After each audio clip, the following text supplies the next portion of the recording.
The generation that grew up with nuclear weapons were told to hide under their desks in case of attack. This generation faces an even greater threat, the climate crisis. And again, they have nowhere to hide. While citizens, cities and countries are working to reduce their emissions, behind our backs, the coal, oil and gas industry continues to rapidly expand fossil fuels, driving catastrophic warming.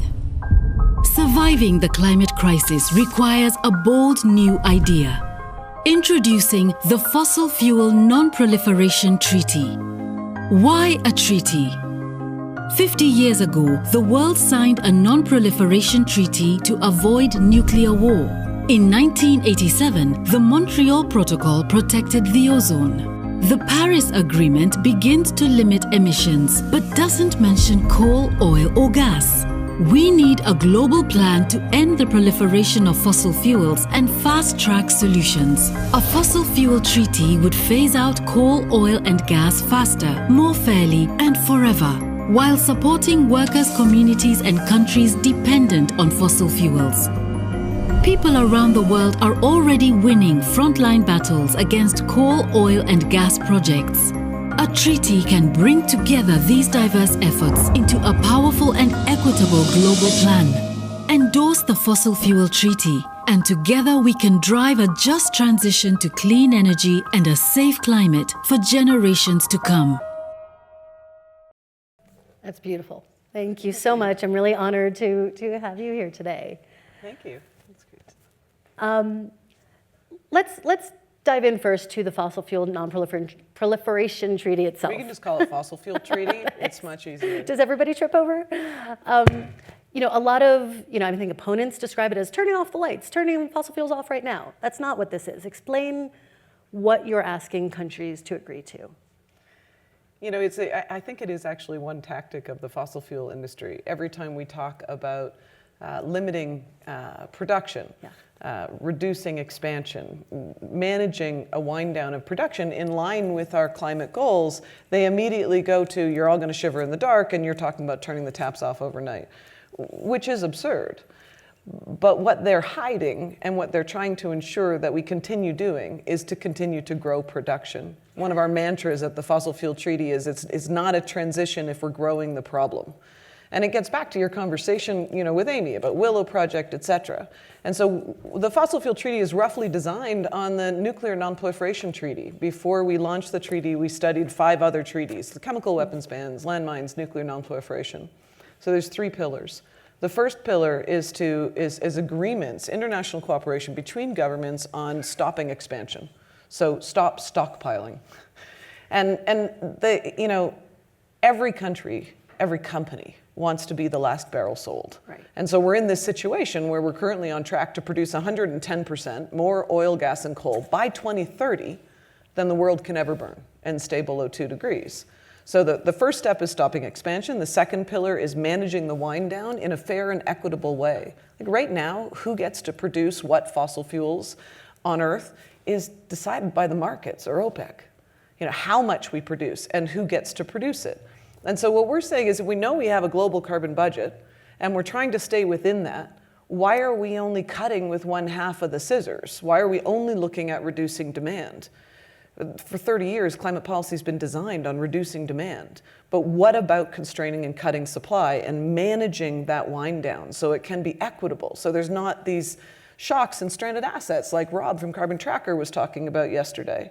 And then the third pillar is, how do countries cooperate to fast track solutions, but in a way that ensures that we're not out of the pan and into the fire? Like, what are the areas of international cooperation that are going to be necessary to ensure, for example, that we don't have mining in areas that are the highest biodiversity areas for solutions, et cetera?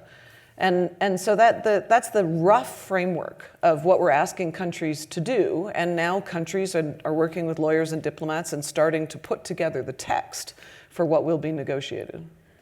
Let me pause on the sort of supply and demand question. Sure. Because I think, sort of the theory behind the IRA, the Inflation Reduction Act, which is putting some $700 billion into clean energy development over 30 years, Sort of the theory of change has for a long time, as you've said, been, we boost renewable energy, which declines demand for fossil fuels, and that's how we make the transition. Why is that Absolutely. not the right framework to be looking at? It is the right framework, but it's half of the framework. Okay. So if we reduce demand, it's vehicle efficiency, it's zero emission buildings. It's again what we're seeing in a lot of countries, some great policies to reduce demand and start to electrify everything, which we know we need to do, right? So demand goes down, renewables get cheaper, and that will constrain supply. That's the theory, and the theory has been based on supply of fossil fuel production and the solution coming from the markets. Well, it's not working. I mean, it's not working fast enough to keep us safe. Supply hasn't been constrained, even though the price of renewables has dropped so incredibly, and battery storage, et cetera. Renewables are now cheaper in every area of the world than fossil fuel production. Yet we're seeing the companies are still making billions of dollars. New projects are being approved. So why is that happening? It's happening because we're not constraining the production of fossil fuels along with constraining the demand. And if you look at, again, nuclear, CFCs, many other big intransigent issues, we've always done supply and demand. And there's been this group think going on now for 30 years that we only do the demand side. But the markets are distorted. They're distorted by billions of dollars in fossil fuel subsidies. And even when that's not enough, when investors pull out of projects because they can see that demand is going to fall for oil, like in my own country, Canada, the Trans Mountain Pipeline, investors pulled out. They said, we don't need another pipeline right now, and it's not a good investment. So the federal government bought it and is spending $30 billion of taxpayers' money to produce this piece of infrastructure, because that infrastructure is now political. It's not just about supply and demand anymore. So the big supply side regions are keeping their industries alive. And that it's proof. The last 30 years are proof that we're not going to constrain supply just by having demand start to decrease. You have 6 countries that have signed on to the treaty, all small island nations, enormous moral and clout, but very little economic or political clout. Why? What are the conversations that you're having with the United States? Does the Biden administration even want to have this conversation with you about a fossil fuel treaty? Certainly groups on the ground are talking to the Biden administration about the hypocrisy of claiming to be climate leaders and then approving more oil, gas, and coal. What we need to understand is that in the last 5 years, the science has entirely shifted on fossil fuel production and expansion. And when I started this work probably well over a decade ago, there were some scientists saying we need to keep it in the ground. Even Mark Carney said it at one point, you'll probably remember. But the IEA, the IPCC, a lot of these reports were not yet saying no new projects. Now they are. Right. Even the high-level expert group on net zero said if you're doing new projects right now and expanding production, it's greenwash. You can't call it net zero. So now we have this basis. And the IEA, no conservative group, has said that if we are serious about meeting our 1.5 degree goal, no more fossil fuel development, no more new fossil fuel development. Exactly. And countries are, especially the big 5 wealthy countries who are responsible for the majority of expansion of production in the next 5 years, that's the US, Canada, UK, Norway, Australia, they're completely ignoring that while they continue to expand production and then call themselves climate leaders. So we decided to focus our work initially in the Global South because we need any new treaty that's going to emerge has to emerge with equity and fairness at its core.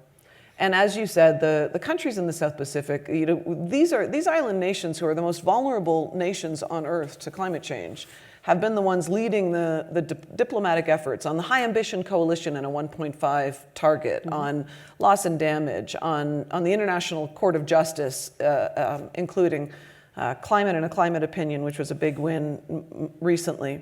And so we decided to focus our efforts there first because, again, when you look at other treaties, nuclear, for example, it wasn't the big stockpiling countries who created that treaty. And in fact, many of them have never signed it. But it was a core group of like-minded nations that came together and started to create the framework of what needed to happen.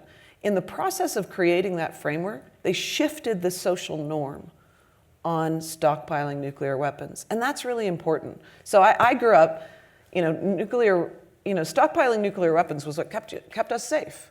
And the process of that nuclear campaign, it shifted to a global recognition that stockpiling nuclear weapons is now what threatens us. That we already have enough to blow up the planet 6 times over, and we need to constrain the stockpiling.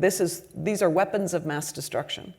Well, we need to shift fossil fuel expansion from being something about prosperity to a recognition that they are what threaten us today. Fossil fuels today are our weapons of mass destruction. Let me pause on that. I mean, I remember talking to UN climate negotiators a decade ago who had also been working on, nuclear non-proliferation and arms control, and they said without a doubt, negotiating on climate change is so much harder because, beyond what you're saying, fossil fuels have underpinned the economic growth of the world so far, and shifting from that is really hard. So what is the answer for a place like the North Slope that that depends so deeply on fossil fuel development for the budgets for its schools and its basketball teams and recreation centers and everything else? Well, let me first just the issue around the South Pacific countries. I wanted to finish that is that the journey matters on the development of a treaty. And what we know is that those countries starting the bilateral and multilateral conversation creates a cooperative framework because the US and other major producers, their biggest issue is competitiveness. They don't want to get in until other people are in. So we don't have a cooperative framework on how to manage production. So that's what they're creating. So small groups bound together could be mighty. Well, exactly, and have been throughout history. Yeah. But we're already in negotiations with other countries beyond the South Pacific, and we believe more countries will endorse before the end of this year. But on the big areas of production, I mean, I know them well. I'm from Canada. I spent 6 years working in and around Alberta. I advised at one point the Alberta government on the development of climate policy in the oil sands. We need to ensure that those countries and those regions have a plan for economic diversification, not only for and just transition for their fossil fuel use, but not only for their use, because most of the regions that are producing are exporting. And so it's actually about export revenues and economic diversification. We can do that, and there are incredible plans all over the world in different regions of the world showing how we can do that. We can't do it as long as we aren't challenging the power of the fossil fuel industry, and they continue to be in there delaying the introduction of economic diversification and climate policy. And if our taxpayers' dollars are going to subsidizing the most wealthy countries on earth in order to continue to expand their product, those taxpayers' dollars are not going to developing new economies that are going to help us ensure a transition. Again, that's why I'm saying it's a managed transition or it's an unmanaged transition for those regions. Yeah. Because we know that demand is going to fall off a cliff. So let's talk about this upcoming COP in Dubai. How worried are you about the influence of the oil industry at this COP? What do you foresee happening? Well, I mean, I think it's safe to say that I'm always worried about the influence of the oil industry. If you look at the research that's been done over the last couple of years by Influence Map, for example, and many academics, we can see that there has been systematically the industry has been weakening and delaying climate policy, both at an international level, where the Paris Agreement doesn't even include the words oil, gas, and coal. The industry has been successful in the international negotiations in making them and their product invisible. But actually, I'm a little bit hopeful because that's changing. There is a recognition now at the last couple COPs, as you know, that the words fossil fuels aren't even in there.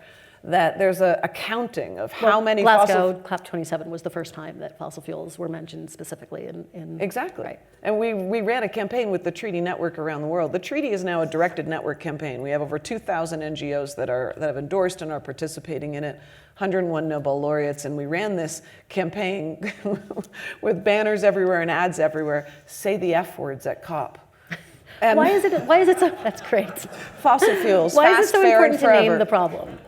Right? Sorry? Like if we're doing the work, if countries are reducing emissions, and there'll be a global stocktake this year, and we know that most countries are not on track. But if countries are reducing emissions, why is it so important to name the problem? Why say the F word? Because this isn't about a lack of technology or a lack of finance.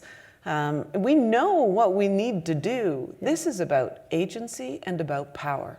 And in every aspect of climate policy and climate communications, we have made the three products responsible for 86% of the emissions trapped in our atmosphere and smothering the Earth, invisible.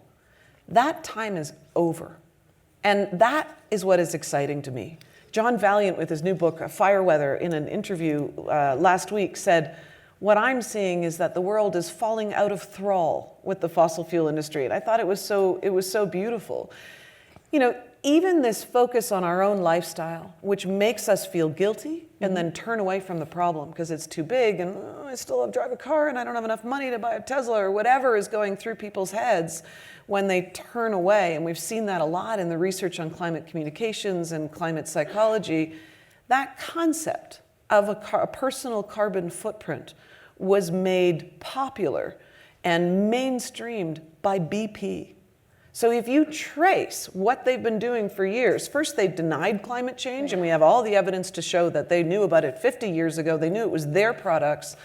They made the science obscure. They denied, and now they're in this era of delaying everything by promising carbon capture and storage instead of. I'm not saying we don't need new technologies and technologies that are kind of capture carbon, but what they're saying right now is we can do that instead of constraining production. And we need absolute emissions and production decline, and that's what they've been trying to avoid. So by making it very apparent what the products are that we need to constrain and replace, and who is responsible for continuing to push the incumbents who are going to benefit from the status quo and are literally making billions of dollars every day on their expansion of fossil fuels, we start to shift their power. And I've been at this a long time, and I've watched the companies agree to policies, stand on the stage and get their green kudos for we're going to have the most ethical oil or the most green oil or the clean coal, and then they turn around and they fund the strategies and do enormous lobbies, again documented, to delay the implementation of climate policy and to delay progress. And even internally, right? I mean, we saw this year a number of oil companies walk back from climate promises, walk back from investments in renewables. They keep saying that they're part of the solution and we have to have them at the table. And meanwhile, if you actually look at their capex of the top 20 oil and gas companies, 95% is going into new oil and gas expansion and production, and 5% is going into CCS and renewables. So then, come COP, should they not be at the table? Should they be at the table? Okay, they should not be at the table. These companies are not going to manage their own decline. That's the bottom line. And we need to stop pretending that we can negotiate with them and start regulating them. So it's so many of these climate negotiations, I mean, on the delegations of countries are, my own, and your own, whether it's, the minister of, petroleum or it's someone from a state-owned, oil company. They're not just there as observers, but they are part of the negotiations as part of their countries who are trying to further fossil fuel development. What's interesting how do you handle is that? This COP presidency, for the first time, is going to ensure accountability and transparency on how many of them are there. They have to register now. That's never happened before. Yeah. And so you asked me about what I think about COP28. I actually think we may be seeing an interesting shift where the COP president, knowing he's been under fire because he's a COP president that also works for a national oil company, may lean the other way You know, he's the first COP presidency to require accountability and transparency of fossil fuel lobby at COP. He's the first COP president a week ago to recognize that we're going to need to phase out fossil fuels, which sounds absurd when I say it out loud, that we know that fossil fuels are the predominant emissions that are, killing us, literally. 1 in 5 people on the planet are dying a premature death because of fossil fuel air pollution, and the major contributor to climate change, yet we have never had a COP or a COP presidency that agrees to acknowledge we need to phase out fossil fuels. That's the power of the fossil fuel industry in holding out hope that we get to have our cake and eat it too. Right. And I think he might be course correcting in a way that could be interesting, but I've been told that my glass is always half full, so. But you put your finger right on the argument that I think the fossil fuel industry and Republicans have really adopted, which is fossil fuels are not the problem, the emissions are the problem. We need to address the emissions, not the right, and that is a strategy of the fossil fuel industry. We have their strategy papers to decouple emissions from production so their product is not constrained and they can grandfather in a whole bunch of new infrastructure and new projects. The money that we spend today on pipelines, on refineries, on new projects, those projects are what we use tomorrow. And we cannot afford to build any more fossil fuel infrastructure today. Because if we're building a new pipeline, we're not building it to use it for the next 5 years, we're using it for the next 20 or 30 years. Yeah. And we know we need to phase out. It's a fallacy to think that we can get to net zero by 2050 and continue to expand fossil fuel production. That's what they want us to believe. The numbers don't work. Carbon capture and storage is not successful at scale or cost competitive yet, despite literally billions of dollars of subsidies that our governments are throwing into it.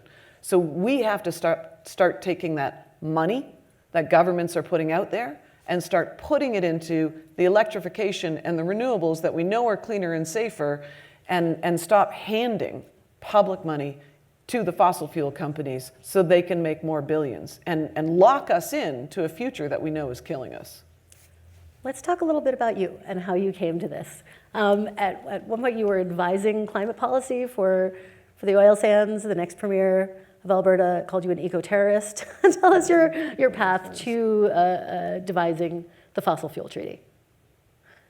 When I first started working on fossil fuels, so I've been at this a long time, 30 years, and my first work was in forests and old growth conservation and the trade of greening of wood and paper products, and I was pretty successful in that work in negotiating with the logging industry. And it was in that point in the 90s when I had my realization that it wasn't as simple as I thought. There's not good guys and bad guys, and I know what side I'm on. There were good people everywhere, and I made some really great friends in the logging industry, and we were able to protect 5 million hectares, for example, on the west coast of Canada and the Great Bear Rainforest with campaigns that I ran with Stand.Earth and others. And that experience, when I first started working on fossil fuels, I thought, what are they thinking? What are these self-made billionaires, some of the smartest people in the world, thinking when they see the climate science? And so I asked them to dinner. And I organized a series of roundtable dinners with the CEOs of the largest oil companies in the world and scientists and environmental groups. And I was trying to get us together on climate policy. Is there something they could agree to? So fast forward, I did that for 4 years, learned a lot, made some great friends. There are a lot of good people in the industry. There are good people stuck in bad systems. And then I naively thought, okay, we got a changing government, first progressive government, 44 years in Alberta. We can create a climate plan, and these companies will support a carbon price. I know they will, and they see the writing on the wall. They will support an emissions cap. And so we designed this climate policy. They stood on the stage. They had their moment with the First Nations, Indigenous leaders, and the scientists and the environmentalists, and announced Alberta's new climate plan. 2 weeks later, I found out those same companies were funding the Canadian Association of Petroleum Producers to run a public campaign against the policies. Yeah. Fear-mongering around energy security, around jobs, around price. And then they also threw money behind the political campaigns of the opposition. The far right, Jason Kenney, he's a climate denier, and he won. And the first thing he did was have a press conference where he stood next to a guy, an oil sands worker who had a t-shirt on that said, "I love oil sands," and he was holding up a poster of my face with a target on it. And he said, today we take back Alberta, we're launching a war room against people like this who are trying to destroy your jobs and destroy your province and your country, and we're eliminating the climate policy legislation today. And it was at that moment that I realized that, that this was much bigger than Canada. That in fact, Canada would never move as long as they didn't think that constraining was part of what they had to do. And also that every country was seeing this kind of polarization. And I also realized it was no longer safe for me to work in Alberta. I mean, I like to think I'm courageous, but not stupid. And I was getting death threats, and I was attacked in the airport, and it was and I needed security to go to Alberta, and so I just stopped working in Alberta, and I started doing the international research that led to the Fossil Fuel Treaty. It's an incredible path. Maybe in our last 4 seconds, you could tell us your level of optimism, right now. Only a small number of countries have signed, but you're having really important conversations in a lot of governments. Where's this going? It's taken off like being shot out of a rocket, really. We're only 2.5 years live. We have 3,000 academics and scientists backing us up now, 101 Nobel laureates, 80 cities have passed motions. Our website's been translated into 18 languages, not by us. Last COP, I had all these people coming up to me. Hi, I'm Josh from Hawaii. I got it your first state. Hi, we're from South Korea. Your TED Talk's huge here. We talk about building movements in order to build power, but this idea that we have to stop growing the problem, proposing a new idea that is bold and commensurate with the scale of the problem that we have, that is simple enough, let's stop stockpiling, is catching on now. And I'm excited by that. I feel like we're finally having the right conversation, and we might just have found one of the missing pieces. Thank you so much. Please give a warm round of applause for Tzeporah Berman.